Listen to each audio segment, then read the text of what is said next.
Assalamualaikum warahmatullahi wabarakatuh. Alhamdulillahirabbil alamin. Wassalatu wassalamu ala asyrafil anbiya'i wal mursalin wa ala alihi wa sahbihi ajma'in. Subhanaka la ilma lana illa ma 'allamtana innaka antal alimul hakim. La haula wa la quwwata illa billahil aliyyil azim. Rabbi shrah li sadri wa yassir li amri wahlul 'uqdatam min lisani yafqahu qawli. Allahumma iftah lana bi futuhil 'arifin bik. Allahumma ja'alna minal ladzina yastami'una al-qawla fayattabi'una ahsana. Allahumma 'allimna mimma jahilna wa anfa'na bima 'allamtana wa zidna 'ilman nafi'a ya rabbal alamin. Qala Syekhul Musannif rahimallahu ta'ala wa nafa'na bihi wa bi 'ulumihi fid dharain amin. Kitab Jawi ni kita muka surat 15 rasanya. Kata musannif dalil qiyam bi nafsi, iaitu kalau tidak ada Allah Ta'ala sendiri diri, bahkan berkehendak kepada zat yang menumpang, nescaya adalah ia sifat, dan keadaan Allah Ta'ala sifat bukan zat adalah mustahil. Kerana kalau Allah sifat dah, tentu tidak boleh lagi bersifat dengan sifat ma'ani dan sifat ma'nawiyah yang lagi akan datang, kerana sifat tidak boleh menumpang pada sifat pula. Bandingannya seperti pelihat kita tidak boleh tumpang pelihat pula. Ya hadirin sekalian, pertama sekali syukur, terima kasih kita ke Allah Ta'ala. Kesyukuran kita pertama sekali nikmat hidup masih diberi. Syukur kita dapat Islam. Syukur kita Allah Ta'ala boleh jadikan kita ke masjid, ke surau dan berada dalam majlis ilmu dan menyertai ilmu. Dengan itu dapat pula kita membenarkan semua ajaran Nabi SAW, dan apatah lagi kita boleh taat patuh perintahnya, yang meninggalkan larangannya. Syukur banyak-banyak Allah Ta'ala berikan nikmat yang besar-besar tu ke kita. Diberikan pula kesihatan, kelapangan masa, diberikan pula keupayaan untuk boleh hadir untuk menantikan solat Jumaat tengah hari ini. Dan insya-Allah kita manfaatkan pertemuan yang waktu kita makin awal ni, dia akan jadi singkat saja. Macam mana pun mudah-mudahan dapat manfaat besar untuk kita manfaatkan, menantikan masuknya waktu ni insya-Allah. Kita dalam masjid ni ada peluang mendapatkan itikaf. Itikaf tak sah melainkan dengan niat. Kalau tak niat lagi mana niat sama. Lepas niatnya saja aku itikaf dalam masjid ni kerana Allah Ta'ala. Kata musannif dalil qiyamuhu bi nafsi. Ada sekalian dengan apa nak baca ni, kalau ikut dia nak sebut dalil tentang mestinya Allah Ta'ala tak hajat pada sesuatu. Kita belajar lepas dah, dan kita dah sebut dengan dari segi makna, begitu juga dari segi konsep berfikirnya. Tak akan ada sesiapa yang boleh menerima akal bahawasanya Tuhan yang menciptakan alam ini, dia berhajat kepada sesuatu. Mana mungkin takkan kata itu boleh diterima. Jadi di atas tak mungkin tu, antara perkara yang kita nak mantapkan tuan-tuan ialah akidah dalil. Macam mana kita dah belajar dalam bab-bab yang lepas, bahkan dengan bab-bab yang akan datang. Memang akidah ni ulama kita ajar, sama ada bab dalam bab ketuhanan ataupun dalam bab kerasulan, semuanya diajar dengan akidah berdalil agar pegangan kita itu adalah pegangan yang mantap. Kerana pegangan dengan Allah Ta'ala adalah bab ghaib. Ghaib maksudnya tak boleh tampak dengan mata.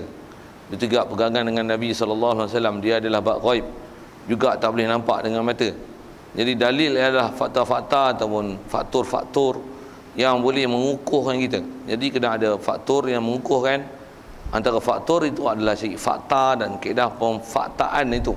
Ini yang kita nak lihat, dan lihat bagaimana kaedah berdalil. Dan untuk berdalil ni, kaedah kitab dia akan bahas macam mana kita punya pembahasan dulu. Antara lain kita dah bicara dulu dalam qiyam bi nafsi ni ada dua makna yang mesti dipegang, yang selalunya disyarahkan oleh ulama kita. Itulah qiyam bi nafsi dengan makna la yahtaju ila mahallin wala mukhassis. Yang makna bila kata Allah Ta'ala tak hajat pada sesuatu, mestilah maksudnya dia tak hajat pada zat lain. Pasal Allah Ta'ala dah zat, dia tak perlu pada zat lain untuk dia ada. Itu makna pertama. Dan juga makna kedua yang telah kita lihat dah, itu adalah makna kedua, menafikan berkehendak kepada yang menjadikan. Kerana Allah sedia ada, jadi dia tak perlu pada sesuatu. Antara tak perlu sesuatu paling besar sekali bab ketuhanan adalah tak perlu kepada yang menjadikan dia. Jadi di atas dua makna yang besar itu, maka berdalil pun dia nak berdalil di situlah. Nak berdalil kata Allah Taala tak hajat kepada zat lain, dan nak berdalil kepada Allah Taala ni memang dia sedia, memang dia kidam. Memang tak hajat dia tu paling besar makna, dengan mana dia memang sedia ada, dia memang tentu ada. Jadi kaedah dia nak berdalil pun kepada dua syarahan makna ni lah. Cuma kalau kita perhati nanti, masa agak singkat, apa hujah dia nak beri tu, kalau tuan-tuan tak biasa mendalami ilmu ni, dia mungkin susah sikit. Pasal dia ada istilah zat sifat, yang sedia maklum bila sebut zat dan sifat. Zat adalah diri sesuatu, sifat adalah sesuatu yang dikatakan kepada diri sesuatu. Kalau gunakan bahasa zat dan sifat, zat ialah diri, sifat adalah sesuatu yang disandarkan kepada zat. Sifat adalah sesuatu yang disandarkan kepada zat. Ambil kemudah Allah Ta'ala, senang. Allah, kita sebut Allah, maksudnya bukan nama Allah, tapi zat Allah, diri Allah. Cuma Allah adalah nama dia. Sebut nama dengan makna zat. Macam mana pun nak sebut Allah adalah zat, atas selalu yang kita pakai makna begitu. Bila sebut Allah Ta'ala berdiri sendiri, itu dipanggil sifat. Jadi sifat mestilah berada di zat, mesti sabit di zat. Jadi dengan istilah-istilahnya itulah yang dia nak bahas, yang dia nak mendalilkan bahawasanya memang Allah Ta'ala ni adalah zat, jadi tak perlu pada zat lain. Begitu juga ternafi daripada itu, macam mana dah bahas lepas, Allah Ta'ala bila dia dah zat, dia tak perlu pada zat lain, apatah lagi keberhajatan dia pada langit, pada arash dan sebagainya, untuk dia berada di situ. Yang kalau andai kata tiada langit dan arash, yang dia yang jadikan, dia nak duduk mana? Takkan ada sehina macam tu. Dan ada manusia bodoh yang boleh mengiktiraf dan menerima kenyataan Tuhan semesta alam yang begitu hebat, yang sempurna, tak hajat pada satu, yang dia berhajat pada arash dan langit untuk dia berada di situ. Subhanallah. Jadi yang dia nak syarah ni dua makna yang besar itulah, yang kata tak hajat pada zat dan tak hajat pada yang menjadikan, dengan mana tak hajat kepada sesuatu yang Allah memang qadim. Baik. Jadi di atas dua makna tu, kaedah hujah dia nak bagi yang pertama dulu. Yang ni yang saya kata tadi, kalau tuan-tuan tak biasa belajar, dia susah sikit macam ni. Kaedah berfikir pun dia susun fakta macam ni. Kalau tidak ada Allah Ta'ala sendiri diri, ini bahasa dia, kita dah jumpa juga dengan bahasa kitab ni. Maksudnya kalau Allah Subhanahu Ta'ala memang tak berdiri sendiri, maksudnya dia berhajat pada sesuatu, bahkan berkehendak kepada zat yang menumpang, dia berhajat pada zat lain untuk dia berada, nescaya adalah ia sifat.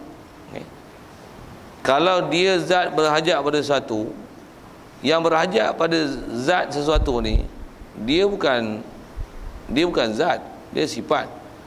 Kita bicara ni pun bicara atas kaedah berhujah dalam bab ketuhanan. Adapun kita ada zat kita, diri kita. Cuma bahasa ilmu tauhid dia tak sebut diri kita sebagai zat. Kita sebut jirim kita, jisim kita. Kita jirim kita, jisim kita. Kita berhajat pada zat lain. Nisbah nak berada, untuk kita membesar, untuk ada kelangsungan hidup, kita memerlukan banyak benda. Allah, atas kita bicara asas bab ketuhanan, bicara kita adalah adakah dia ni sifat semata-mata, ataupun dia memang ada realiti zat. Itu kita bicara tu. Di situ dia nak hujah. Yang dia nak kata, kalaulah dia berkehendak kepada zat untuk dia menumpang, untuk dia berada di situ, nescaya adalah Allah sifat. Kalau gitu, kalaulah keadaan begitu ke Allah Ta'ala, maksudnya dia berhajat pada satu, maksudnya Allah bukan zat lah, dia sifat lah. Pasal yang berhajat pada sesuatu adalah sifat, bukan zat. Zat pun sekali lagi sebut, zat kita bicara zat ketuhanan. Ada pun zat kita makhluk, kita, zat kita, diri kita, jirim kita, jisim kita, kita sedarlah kita siapa, batang tubuh kita memang berhajat pada sesuatu.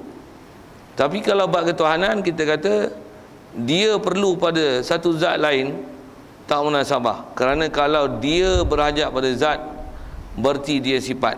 Baik, lepas tu, dan keadaan Allah Ta'ala adalah sifat, bukan zat, itu keadaan macam tu adalah mustahil. Mustahil maksudnya mustahil akal, mustahil dengan mana tak boleh terima. Kalau bahasa Inggeris sebut impossible, yang semua manusia yang waras mesti menolak kenyataan ini. Cuma saya sebut tadi, kalau tuan-tuan tak bisa bahas zat sifat agak susah tu, saya nak sebut ginilah, pejamkanlah sikit mata tu, dengar je tengok dia khabar. Baik, sikit hujah dia kenapa kata Allah Ta'ala ni dia sebenarnya bukan sifat semata-mata macam mana sangkaan Nasrani yang kata seolah-olah Tuhan ni adalah sifat yang dia boleh berada pada Siti Maryam, dengan sebab tu jadi Tuhan mak. Lepas tu dia berada pula dengan Siti Maryam melahirkan Nabi Isa. Nabi Isa pula Tuhan menjelma pula ke dalam Nabi Isa. Jadi Tuhan ni macam boleh istilahnya melarat dan menjala dan berpindah, boleh berlaku transformasi kat dia, daripada Tuhan asal kepada Tuhan mak untuk Tuhan anak. Lepas tu mengikut pahaman Kristian, Tuhan bapa telah kembali pada asal ketika Nabi Isa kena bunuh. Pahaman macam tu adalah pahaman sewi libat ketuhanan yang dasar akidah kita ni menolak pahaman tu lah. Pasal yang ada pahaman begitu, yang khususnya kalau agama dunia ni, yang ada pahaman Tuhan ni adalah sifat, Kristian lah. Pasal dia kata Tuhan adalah sifat yang menumpang. Jadi satu dia kata Tuhan dia macam air. Maksud apa? Satu ketika dia ialah wap, satu ketika dia ialah air. Bila dia sejuk dia akan beku, tapi masih air. Kristian dia faham itu. Dia kata Tuhan ialah Tuhan, tapi bila berada keadaan asal tu Roh Kudus, berada kat Maryam, kata dia adalah Tuhan mak. Bila lahirkan Siti Nabi Isa, tu Tuhan anak. Lepas tu bila Nabi Isa dibunuh mengikut pahaman Kristian, kata dia Tuhan telah kembali pada Roh Kudus yang asal. Betul ke? Memang kalau kita dah faham salah kan, tapi hujah kita tak pandai lah. Ni dia ajar hujah. Tu dia kata kalau sifat tentu tidak boleh lagi bersifat dengan sifat ma'ani dan ma'nawiyah. Sifat tak boleh bersifat dengan sifat. Yang boleh bersifat dengan sifat ni adalah zat. Kalau sifat tak boleh bersifat dengan sifat. Mungkin tuan-tuan payah nak telan fakta tu. Saya dah sebut tadi. Yang ni tuan-tuan kena ngaji khas untuk faham dia. Yang susah tu, yang agak tak relevan dengan tuan-tuan yang keupayahan, saya lajukan saja. Tapi kalau tuan-tuan nak ambil berat, jumpa lain, tanya lain. Pasal bab ni saya tengok macam tak relevan. Kalau tuan-tuan pun tak ada fahaman ke Allah Ta'ala tu macam Kristian, tak ada masalah. Tapi kalau nak berhujah, nak cerdik, nak ambil faham kitab dengan nak ambil bahas, kalau betul serius dengan ilmu, bertanya lain. Macam mana pun saya tak panjang ke situ, saya sebut dah tadi. Baik, sifat, kalau sifat tak boleh bersifat dengan sifat ma'ani dan tak boleh bersifat dengan sifat ma'nawiyah. Yang kedua-dua sifat ni, ma'ani dan ma'nawiyah, ialah sifat yang akan datang. Kalau kita tak sebut dengan sifat ma'ani ma'nawiyah pun kita guna je bahasa begini. Kalau Tuhan tu dia bukan ada realiti, dia ialah satu benda yang istilahnya fantasi. Lepas tu dia akan menjelma, bohong yang bahasa itu, menjelma pada sesuatu untuk ada kewujudan dia. Kalau itulah Tuhan, berarti Allah SWT, dia ni kalau atas kata dia boleh menjelma, maksudnya nanti dia nak jadi sesuatu, dia nak ada sesuatu sifat pada dia, dia kena ada di sesuatu. Jadi diri dia sesuatu, takkan ada apa-apa. Jadi dengan dia menumpang pada sesuatu, barulah dia akan jadi diri dia. Tak kelakar Tuhan itu. Itu yang dia kata kalau sifat tak boleh bersifat dengan sifat. Itu yang kalau kata menumpang, sesuatu yang menumpang dia satu. Kalau disebut pila dengan roh kita menumpang kita pun pilih bahasa itu. Pasal macam mana pun roh kalau ikut dia ada realiti dia. Macam mana pun di atas kata dia berada ke kita. Jadi dengan ada kita barulah ada roh tu, barulah kita ada. Macam mana pun nak sebut, apa nak sebut tu ialah nak bagi contoh sifat. Macam mana pun nak bagi contoh kata tak boleh nak bersifat dengan sesuatu kalau dia adalah masih zat, masih sifat. Yang boleh bersifat ni cuma zat je. Atas kata kita bicara, saya sebut roh tadi. Roh pun sebenarnya dia bukan sifat. Roh adalah zat. Kalau kita sebut sesuatu benda lain yang istilah menumpang, jin pun dia bukan sifat, dia ialah zat. Dia ada realiti dia. Jadi kalau Tuhan adalah sifat semata-mata tak masuk akal, kerana sifat tak boleh bersifat dengan sifat. Itu nak sebut gitu. Kerana sifat tidak boleh menumpang pula pada sifat pula. Bandingannya seperti pelihat kita tidak boleh tumpang pada pelihat kita pula. Saya tak panjang kat situ. Buzzer pun telah berbunyi. Waktu kita singkat. Bahkan mestilah kata dia, untuk sifat ni dia boleh ada sifat, mestilah menumpang di zat. Atas kita bicara, dia bagi contoh terdekat ni pelihat. Pelihat mestilah menumpang di mata. Sifat lihat, dia tak boleh ada sifat lihat. Sifat lihat, untuk dia boleh ada realiti, dia kena ada duduk kat mata, baru dia boleh lihat. Dia nak ajar kita adalah antara sifat dan zat. Jadi kalau nisbah mata tu dalam konteks ini dipanggil zat, sifat pelihat tu adalah sifat. Kebolehan lihat dan keupayaan tu, hak tu adalah sifat pelihat yang diistilahkan. Baik, keadaan macam ni kalau nisbah pada Allah Ta'ala, kata dia Maha Suci Allah Ta'ala menumpang seperti ini. Bahkan Allah tidak berkehendak kepada zat yang menumpang ia padanya. Okey, selesai kalau ikut hujah tu. Benda tu kalau ikut tak susah mana. Cuma kau ada istilah zat dan sifat. Sifat tak boleh bersifat dengan sifat. Sifat tidak akan boleh ada sifat melainkan dengan sifat ada di zat. Tuan-tuan tak boleh faham tu. Saya sebut tadi pasal dia fakta-fakta ilmu. Tuan-tuan tak boleh mengaji fakta ilmu dengan masa hanya 2-3 minit. Susah. Belajar matematik CP9 pun tuan-tuan tak ingat. Saya ajar tuan-tuan cara sampel pun tuan-tuan susah nak faham. Tambah fakta ilmu dalam bab ketuhanan, dia ialah bukan satu perkara yang mudah. Saya nak sebut gitulah. Okey. Macam mana pun itu kaedah berhujah. Kalau tuan-tuan tak dapat semua pun, tuan-tuan dapat satu kesimpulan ini. Ulama kita mengajar berhujah walaupun satu benda yang ghaib, tapi dia mengajar kita berhujah dengan apa benda yang ada untuk berdalil, dan kita akan dapat pahaman yang mantap semantap-mantapnya. Cuma adakah kita dah boleh faham dengan mantap dengan istilah yang dipakai, dengan kaedah penangkulan akal disebut sifat tak boleh bersifat dengan sifat. Sifat hanya boleh bersifat jika sifat berada di zat. Adakah fakta tu kita boleh telan terima atau tidak? Tak tentu ya kita. Macam mana pun dah halal baca tu, kau habiskan sikit. Orang pun tak datang ramai lagi. Kalau kira yang musautin pun rasanya tak cukup 40 lagi. Kalau baca kutubah pun lagi, rukun kutubah tak sah. Pasal tak dengar 40. Nanti saya lanjutkan sikit. Bangla pun ada kat 20 orang. Lepas dari yang tak sampai 40 lagi. Leceh. Tuan-tuan saya tahu nak kata apa. Kalau saya komen lah macam tu. Habis sikit.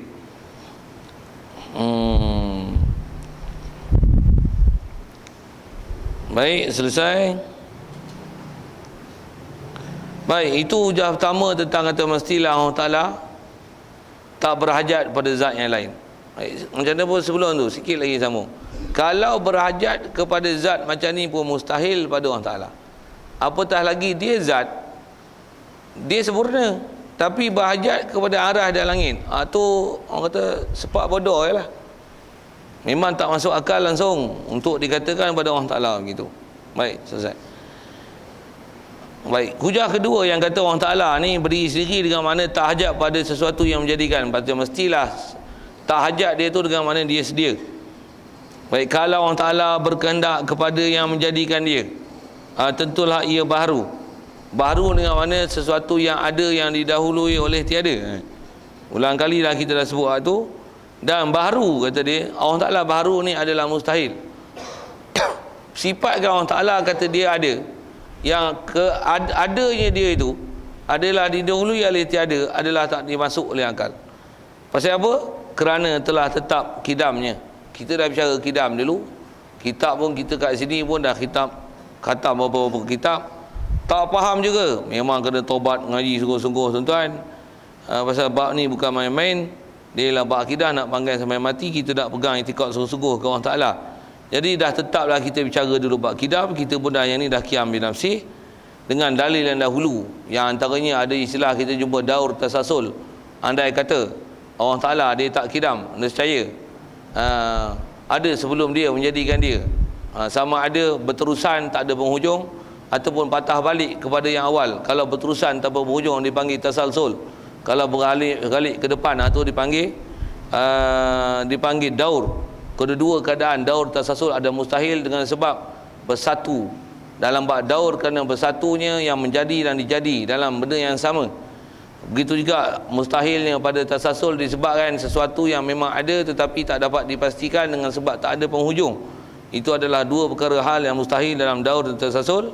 Dan kita dah bicara dalam bab kidam dulu, dah sabit bab kidam Allah Ta'ala. Jadi mana mungkin boleh kata Allah Ta'ala ni ada yang menjadikan dia. Baik, di atas sabitnya kidam, maka tetaplah Allah Ta'ala sendiri, maksudnya wajiblah Allah Ta'ala berdiri sendiri, tak ajak pada sesuatu, dan mustahillah lawannya, iaitu. Okey, dia nak buat kesimpulan balik. Apa dia yang mustahil ke Allah Ta'ala? Dua makna besar. Pertama, tak berkehendak ia berkehendak ia. Mustahil ia berkehendak kepada zat yang menumpang, satu. Dan keputusan dia juga mustahillah berhajat pada yang menjadikan. Okey, dengan baca tu siaplah tu. InsyaAllah panjang umur kita. Kita sambung sifat yang ke-6 wahdaniyah, dan inilah antara sifat yang paling penting juga dalam bab akidah yang kita kena faham.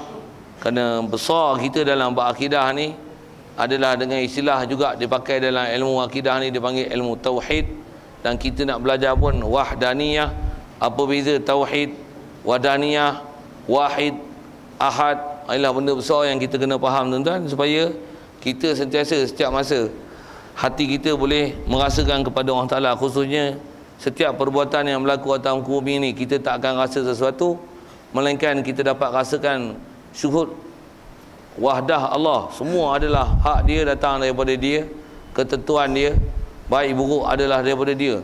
Semua daripada dia. Hujan panas daripada dia. Orang main awal, main lambat daripada dia. Orang faham tak faham daripada dia. Orang suka tak suka daripada dia. Semua adalah hak dia. Kita nak belajar hak tu betul-betul. Lepas tu apa tanggungjawab kita? Tu antara yang kita kena ambil berat esok. Cuma pelajaran akan datang. Yang ke-6 wahdaniyah. Wallahu a'lam. Kita tangguh situ. A'udzubillahi minasyaitonirrajim. Bismillahirrahmanirrahim. Allahumma nawwir qulubana min nuri hidayatika kama nawwartal arda min nuri syamsika abadan abada bi rahmatika ya arhamar rahimin. Warzuqna fahman nabiyyin wa hifdzal mursalin wa ilhamal malaikatil muqarrabin wa sallim tasliman ala jamil anbiya'i wal mursalin walhamdulillahi rabbil alamin. Assalamualaikum warahmatullahi wabarakatuh.